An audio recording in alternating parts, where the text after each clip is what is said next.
বলেছে কোশ্চেন ওজন ছিল 1 ন্যানোগ্রাম। What is nanogram? 1 গ্রামের 100 কোটি ভাগের 1 ভাগকে বলে 1 ন্যানোগ্রাম। এখন আপনার ওজন কত? 70 কেজি, 80 কেজি, 1000 গ্রাম সমান 1 কেজি, এভাবে 70 কেজি। আর তখন এর ওজন ছিল কত? 1 ন্যানোগ্রাম। 1 গ্রামের 100 কোটি ভাগের 1 ভাগ। তাহলে এটি কি ছিল? বিজ্ঞান বলছে এটি ছিল একটা অদৃশ্য লাইট, আলো, নূর। মানুষ নূর থেকে তৈরি হয়েছে, আলো থেকে তৈরি হয়েছে। এই বক্তব্য কিন্তু বিজ্ঞান সমর্থন করে। কিন্তু বিজ্ঞান বলছে এই অদৃশ্য আলোটি ছিল একটি লাইট, ডাইরেক্ট হাতে একটা লাইট। আসলে আলো আধুনিক ছবি আমরা দেখব।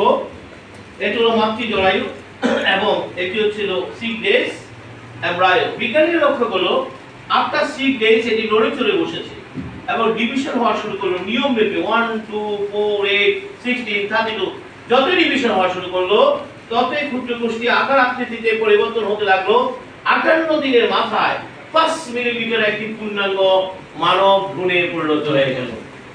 এই যে একটি পূর্ণাঙ্গ মানব ভ্রূণে পরিণত হলো, তার সমস্ত অঙ্গপ্রত্যঙ্গ তৈরি হলো। কোথা থেকে তৈরি হয়েছে? বিজ্ঞান বলছে ওই ক্ষুদ্র কোষটির ভিতরে আপনার দেহের সমস্ত অঙ্গপ্রত্যঙ্গের গোপন কোড লুকায়িত ছিল। কথাগুলি কি বুঝতে অসুবিধা হচ্ছে? আমি অনেক কথা এক্সপ্লেইন করতে পারছি না, সময়ের অভাবে, শুধু এটুকু জেনে রাখেন। আর আমি যা বলছি অথেন্টিক কথা, এখানে কোনো ভুল নেই, কারণ রাখতে হবে। তাহলে এই কিন্তু 9 মাস পরে পৃথিবীতে আসবে নাকি? এবং ধীরে ধীরে তরুণী পরিণত হবে, যুবকে পরিণত হবে, প্রৌঢ়ে পরিণত হবে, বার্ধক্যে পরিণত হবে। এই কোষটির মৃত্যু ঘটবে। তাহলে জন্ম থেকে মৃত্যু পর্যন্ত আপনার আমার দেহে যদি কোনো রোগ হয়, রোগটি কোথায় হয়েছে? কথা বলে, রোগটি কোথায় আছে? চিকিৎসা দেওয়া উচিত কোথায়? চিকিৎসা বিজ্ঞান বলছে জন্ম থেকে মৃত্যু পর্যন্ত আপনি যদি একটি কোষের যত্ন নিতে পারেন, আপনার বডিতে কোনো রোগ, আপনি বৃদ্ধ সে সেল, আপনি শিশু সে সেল, আপনি তরুণ সে সেল, শুধু কোষের রূপান্তর ঘটেছে। আচ্ছা বলুন তো দেখি, আধুনিক ডাক্তাররা এই বক্তব্য কি কখনো দেবে? না। কথা বলেন, কখনোই দেবে না। কেন দেবে না? কারণ তাদের ব্যবসার মূল জায়গা হচ্ছে কোষের 12টা বাজাও। জোরে একটা হাততালি চাই। কোষের 12টা বাজাও। কোষের যত বেশি সে ক্ষতি করবে, তার বিজনেসের পরিধি তত। বাকিটা হিসাবটা নিজেরা বুঝে নিয়ে আপনি যে যত ডাক্তারের কাছে যাচ্ছেন না, সবই তো দেহের বিষয় নাকি? তো দেহ কি দিয়ে তৈরি? তার সমস্ত ওয়ার্কটা কোথায়? সেলই তো। তাহলে সে কি কখনো বলবে যে সেলকে সুস্থ রাখেন? ভবিষ্যতে তারা এগুলো বলবে না, কিন্তু বিজ্ঞান বলে দিয়েছে শুধু সেলের যত্ন নেন, প্রবলেম সলভ। বিজ্ঞান বলছে এই কোষটি 1000 ইয়ার্স পর্যন্ত প্রকৃতিতে বাঁচতে পারে। প্রমাণ আছে। আমাদের অনেক নবীরা 900 950 বছর বেঁচে ছিলেন। বিজ্ঞানও বলছে দেহ 1000 বছর বাঁচতে পারে।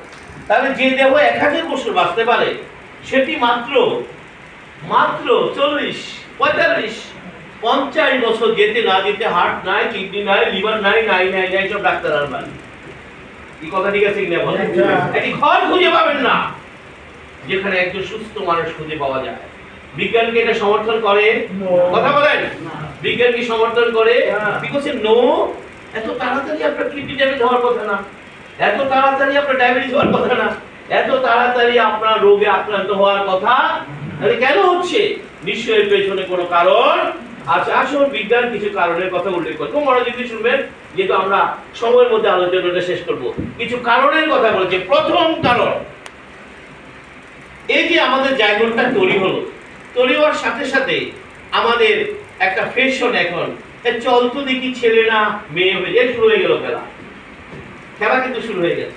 আচ্ছা, এই যে ছেলেরা মেয়ে হয়েছে, এটা কি খালি চোখে দেখবেন না মেশিন দিয়ে দেখবেন? এই মেশিনটার নাম আল্ট্রাসোনো। আল্ট্রাসোনো একটি মেডিকেল ডিভাইস যেটি উচ্চ গতি সম্পন্ন সাউন্ড থ্রো করে।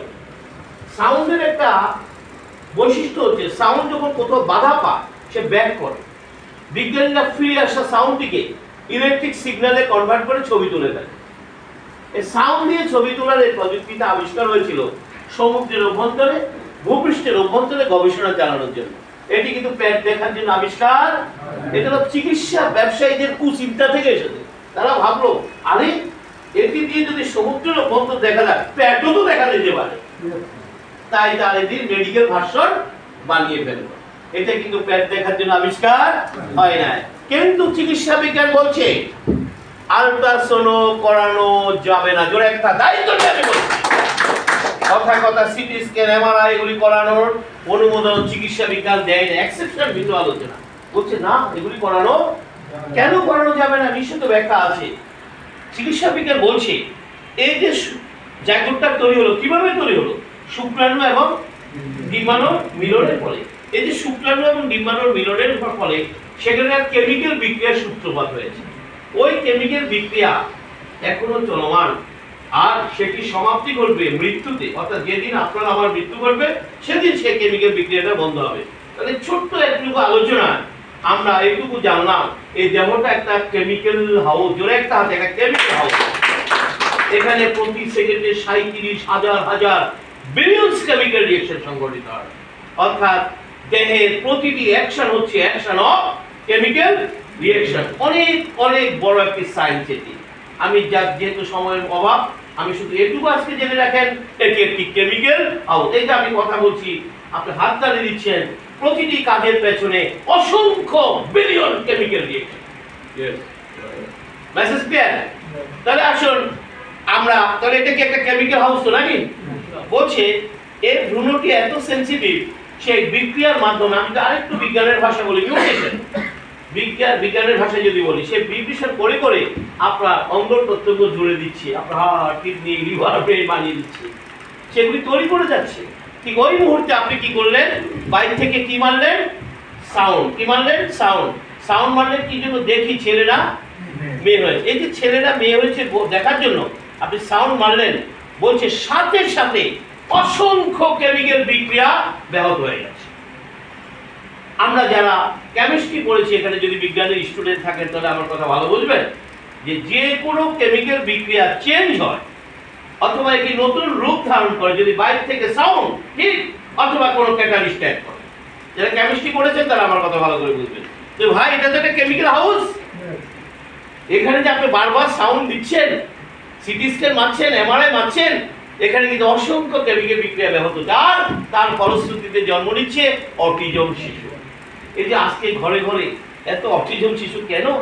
অঙ্গহানি নিয়ে শিশু জন্ম হচ্ছে, হার্টের ছিদ্র নিয়ে শিশু জন্ম হচ্ছে, জটিল জটিল রোগ নিয়ে শিশুর জন্ম হচ্ছে।